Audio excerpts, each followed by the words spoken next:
I was going to ask you if there's a theme among people that indicates such things as why we're here, what kinds of challenges are common among people, and what happens to people when they die. So yes, are there themes about why people are here based on your regression? How many regressions do you think you've done? Several years. Probably about like 1,000 or so. So that's enough to see patterns. Oh, yeah, definitely. Number one question, like I said, everyone, why did I choose to incarnate? Did I actually ask? Was I told? Was this a punishment? Like there's a lot of those variations. People want to know purpose. The ego wants purpose for being here. And so that would be by far the number one question. I don't think that question has not been asked by one client. What's the pattern? What's the most common response? Common would be the light. A lot of my clients are light workers or already awakened men and women. And so to anchor the light, be the example of love, be the embodiment of love. It's mostly centered around love, being those examples, being way showers. So you're a way shower. Like they said, you're awakening more people through this work, which is why they're like, get on it, like the thumbs up on the book. So yeah, that is a lot of the themes. They also, so they could complete whatever that cycle was. So like you saw, you're a woman in that life. Yes, you're a warrior in this life. You're a pacifist in this life. Like you have to have the balance. I had one client that, adultery. I'm an active pacifist. Yeah, active pacifist.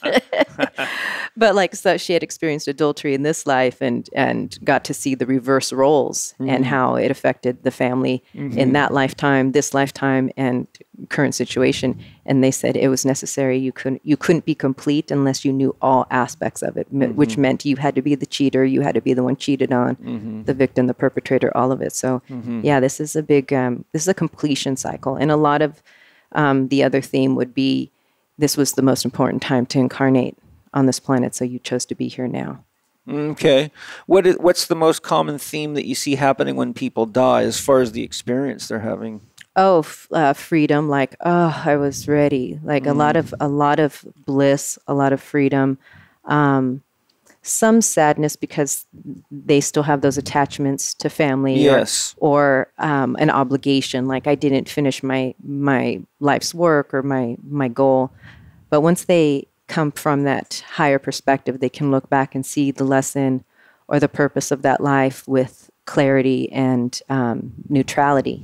And so it's, again, always refers back to why they chose the players, the souls that play the roles in their families, their loved ones, their business, their lives in this incarnation now, because that's usually why that particular lifetime or those scenes were shown to them in the first place. I'm going to ask a question that I wrote down because I know there's a lot of left-brainers that, think right about now that both me and you are loopy and we probably had LSD for breakfast or something. No, just breakfast.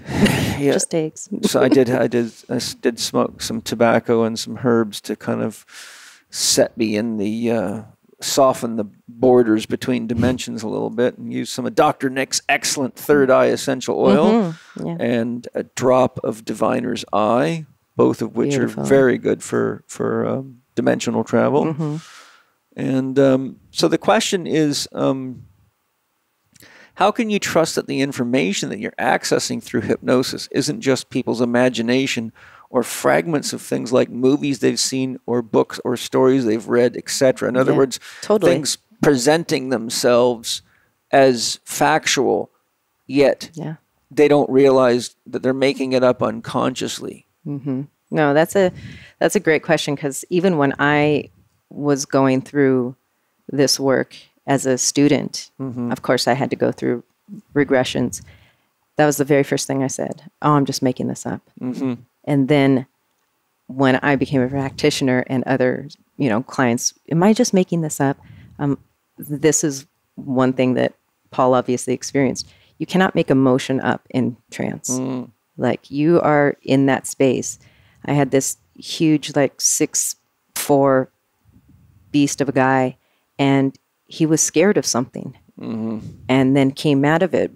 And he's like, well, I don't know. I think I might have made that up. I said, okay, so if I described what you described in that scene, I brought it here in front of you right now, would that scare you? And he's like, no. I said, that's how you know you weren't making it up. That's how you know you were in trance, because he had a visceral response. You cannot make up that joy or that pain or that sadness or that fear. And then I would never do that anyhow. I mean, what I experienced, in all fairness, was so painful. Yes, you wouldn't be making that up. I wouldn't. No. If I was an actor and I had to play that role too frequently, it would make me very sick from the depth of the pain and the emotion. Because you're really connecting with it, and that's it's more than connecting it. That's what I'm saying. You can't make that up. You're there. I'm in it. Yeah, you're in it. It's as real gets. And and that particular kind came back, and because the second half I call in source or your higher aspects, and you basically become your own channel, which I love because it's, that higher wisdom, your truth coming through you, and I record it for you, so you have your session. And that particular client came back like 3 weeks later, and I asked Source, because he went right into trance, and I asked Source, what happened on the first one? They said he was afraid. So his ego tried to deny it. And so they gave him what he needed, and it was great. They're always amazing. I told Paul, I never know where they're going to take you, because it's not up to me. Again, I'm just the guide holding that space to get you there. And I played detective, and that was one thing that I realized by working with other regressionists, and I saw, there's great practitioners and there's not so great practitioners. And I would ask my soul, like, why did you bring me here? They're like, because it's when it's your turn, you're not going to make these mistakes. Because as a practitioner, you want to get as much information for your client. And sometimes source is kind of like you heard God today, kind of ambivalent. And so that's what that was. I must say that experience really threw me. I understand it. I understand it, and I don't know. I don't really have good words to describe the emotion that went through me. Maybe I'll describe a little bit of how this happened. It was when I had just been stabbed through the guts with the sword by the other Knights Templar that was happy to do the duty of getting rid of me. And then as I was bleeding to death, I could feel the life draining out of me. And all of a sudden, I was kneeling, but the sword was now gone out of me. And then I was standing naked in a beam of divine light, which was very intense and powerful, but stabilizing, very stabilizing. And a man that looked like Socrates or a Greek philosopher, maybe Hippocrates or a person like that, came to me through the light, and he was holding a very exotic-looking book, like a handmade book, but it was very unusual. There was like tassels coming off of it, and there was light coming off of them, like gold, vibrant gold light. It was like some kind of a book of records or book of wisdom or something. And he was reading to me out of it, and he was telling me, it was kind of like a prayer of release, that I could let go of the world now and I could go up in the light. But simultaneously, there was a huge rainbow that emerged from right at my feet and went up back into the world. That was and so your choice. He was telling me, you have a choice. You can either go back to what he called home. You can go back home, or you can go back into the world. But he said, to go home, you have to let go of the world. And I said, how can I let go of the world? How can I let go of all this? I just died for what I believed in, and I can't just turn around and leave all those people behind. That was the whole point. That was what I was trying to protect. And he said, but you understand this is all a game. It's a cosmic game. We're all doing this because it's the way we learn to be more conscious. It's God becoming more conscious in and of itself and as itself. And skipping forward, I was told that we have to learn what God isn't to realize what God is, and God creates the isn't or the evil specifically so that it itself can experience an awakening to itself as a conscious awareness, not a superconscious or a unconscious awareness. Yes. Because the superconscious awareness is knowing everything at once, so there's really nothing to know. Yeah. If you know everything there is to know in the universe, you'd have no questions, so there would be no reason to think. There'd be no game. There'd be no game. So in the middle of all this is this duality of polarity, and so I said to God, why do you have to do it? Why do you have to do it this way? Because look at how much pain is involved, and look at all the rape and the pillage and all the nastiness of the world. And God said, all of it is the game of life. All of it is the game of coming to know the truth of yourself. And there is nothing but these games. Beyond that, there is nothing to know or do. So no matter what your game is, from being the Buddha to Jesus to Jack the Ripper to being the consciousness of a sun or a star, it's all a game inside of a game, and they're all weaving each other into existence. And that is the game of life. And that life isn't just here, it's ubiquitous in the universe. Everywhere. And so, when I was having this conversation with God, I was just shocked. It was so matter of fact. It was almost like, get over it. Nonchalant. That's what we all doing. It's what all of it's doing all the time.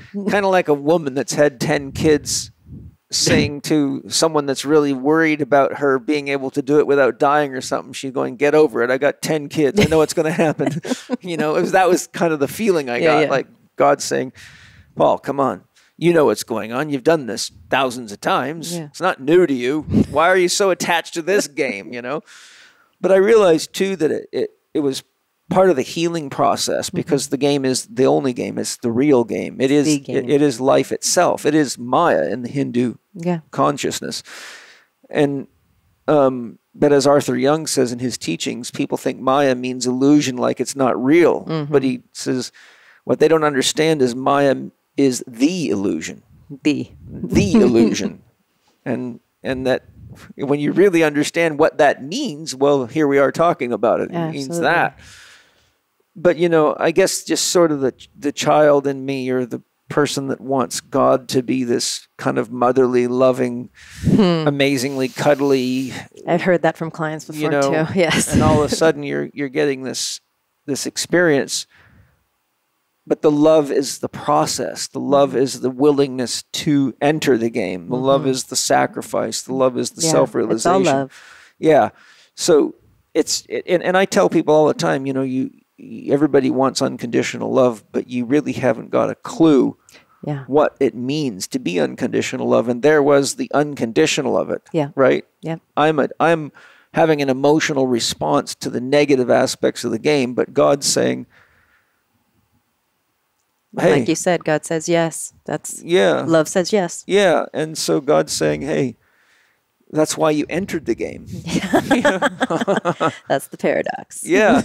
And, I remember I said to God, why do you keep doing this? And God looked at me, or not looked at me, but the feeling was like, actually when God had appeared to me, I was surrounded by fire. Yeah. I was in a womb made of fire, and it was really a very profound experience, but the fire was speaking to me. That pure consciousness. Yeah. And the fire was really something, I think, only so I could know that I was talking to an entity of some kind. Otherwise, it would have been like empty space talking. Sure. But I did feel the presence of the divine. And so I said to God, why do you keep doing this? And God's response after a little pause was, why do you? I was saying to God, why do you keep playing this dangerous game? And Yeah. God's saying to me, why do you? And really the deeper message of that is, who do you think you are? Yeah. You're talking to me, but you're forgetting who me is. Yes. Or you couldn't be here. Exactly. So it was really a sort of a, it was like a very unexpected matter of factness. This is what we do. Yeah. This is what we all do. From the microorganisms to the aliens. We're all playing a game. And the game is, guess who you are? Yes, exactly. First you forget, and then you figure it out. Yeah. And like Paul and I were talking afterwards, I've had many ceremonies and experiences myself. And what I wrote down a couple things that when he was channeling, and one of my experiences was so ecstatic and so blissful. And how could God surprise God from knowing it's God in the first place? Like, how to know that kind of love is, you can't even describe it. And just that ecstasy. And what was described was to know that sacrifice. It was the other end of that. Yes. Profound love was this profound pain that equally serves. And this is why, to keep that balance, or to again, it's still across the board to know itself as itself. Yes. And as I haven't told a lot of things just because I don't want too many people to get all tripped out and freaked out, but there was a lot of sacrifice in my regression. It was intense, especially experiencing Cernunnos. It was emotional. Yeah. Very, very, very visceral and very sort of the depth of the love of the sacrifice was really more what I expected from God, but Cernunnos is that function in God, But it really also is just another amazing experience of the power of myth. Cernunnos is a mythological being. Yeah. But people in our culture... Or is he? Well, he is. People in our culture really don't understand what a myth is. They really think a myth means a lie. Like a story. Yes, but a myth is the story that is telling itself, and that is God living. And a myth is really an explanation for the unexplainable. One of my favorite definitions of a myth is something that never happened but is happening all the time, and that's God. Yeah. God is telling a story to itself that it's living. It's all the actors and all the characters and all the places. It is all of it. It is the actor. It is the stage. It is the psyche. It is all that is. And when I experienced the presence of Cernunnos, I would really say it's more the gods of myth are more of a force of consciousness. They're, I'm trying to think of a good analogy, but, it's like where you have everything has a function, in general, like a chair has a function.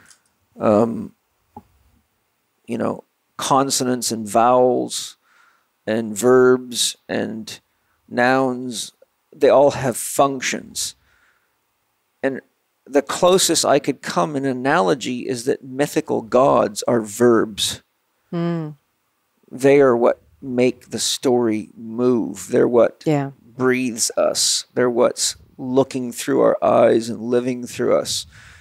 And they organize the play in a structure that makes meaning out of the experience. Yeah. It has to make sense to us or we'll deny it. And so it was a very good experience for me, as deep and emotional as it was, because it really took me to a deeper level of understanding of mythology and mythological gods than I've ever had. And even though I've had a number of experiences, especially in plant medicine journeys, this one, I think probably particularly because I wasn't on any medicine, there was no buffer in the way. It was as real as me talking to you right now, and it was very intense and detailed. Yeah, so and that's another thing too, to share, you know, some of my clients that are in recovery and that aren't comfortable doing plant medicine yet or not ready. This is a beautiful alternative to being able to access those spaces easily and safely and comfortably, and still, like you said, that was like a DMT journey. Yeah.